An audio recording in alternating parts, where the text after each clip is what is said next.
The definition of city science needs to be revisited because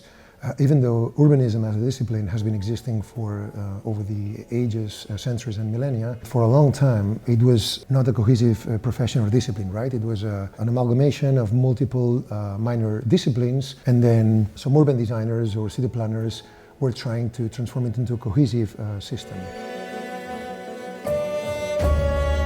I'm Ramon Gras, city science and urban design researcher at Harvard University, as well as co-founder of Aretian Urban Analytics and Design.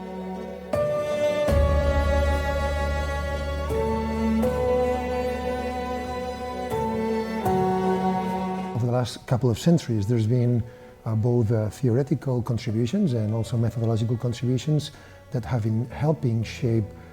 city science as a proper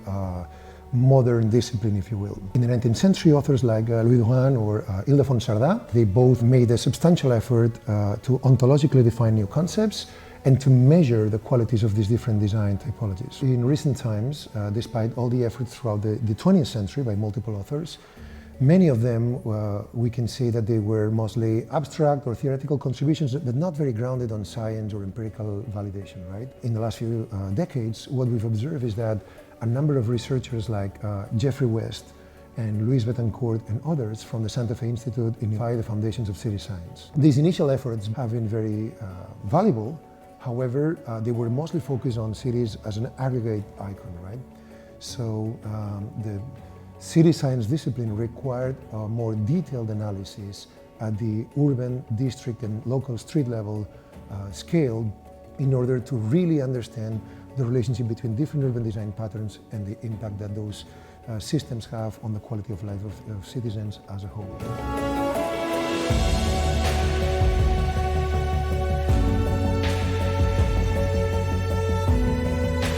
The structure of the book, City Science, is built around the hero's journey of Joseph Campbell. There's the 12 stages of the hero's journey, and what that follows is essentially the reader's journey from considering what is the current status of city science and urbanism at the beginning of the 21st century, what are the urban challenges that cities and urban communities and urban settlements are facing around the world, what have been the recent contributions by researchers, designers, practitioners,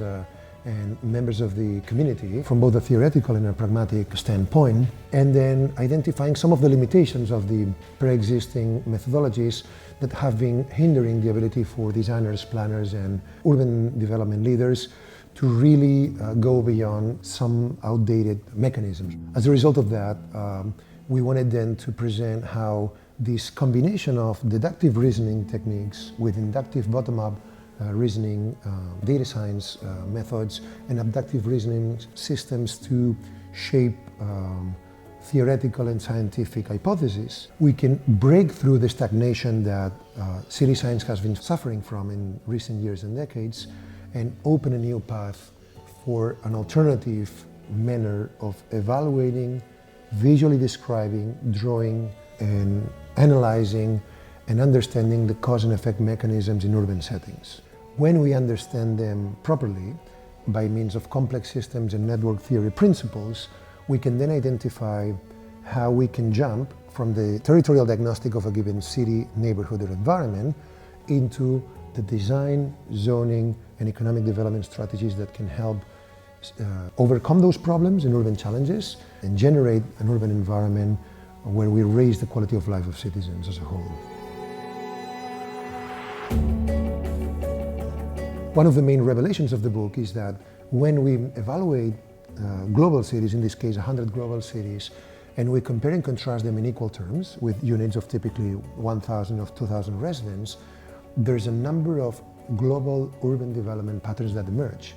And we can observe that some of these different typologies of cities have global shared characteristics and features around the world. Then we can deploy when we need to either design an ex novo environment, as well as what are the types of urban design and economic development strategies that urban leaders can follow around the world